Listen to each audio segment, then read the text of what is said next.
For us, I think it's really important. It goes to a lot of the evidence around the importance of governance in communities. And for us, it's good governance is fundamental to good health, because if people don't believe in their institutions, then they don't believe, and we become dependent then on mainstream, then I think it is a belief that starts to infect DNA about our belief in ourselves and our ability of our communities to be able to resolve some of our problems. And I think that's a really deep meaning that sits under a lot of the work we do, is that this idea about institutions, and they must be community-controlled institutions, that if all communities saw was organisations that failed, also organisations that were, had elements of corruption, if you like, or other negative things happening, then we say as providers of health services, then that's not good for people's health.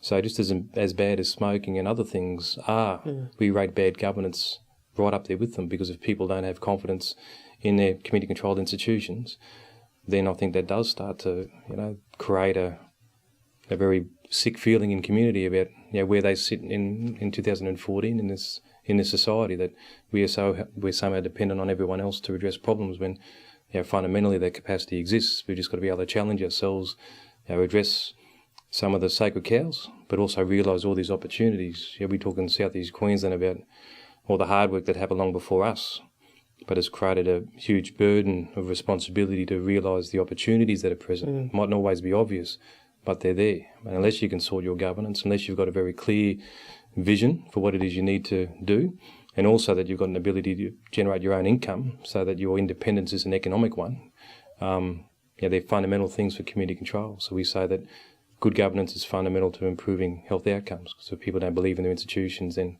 it reflects in their ability to believe in themselves, their communities.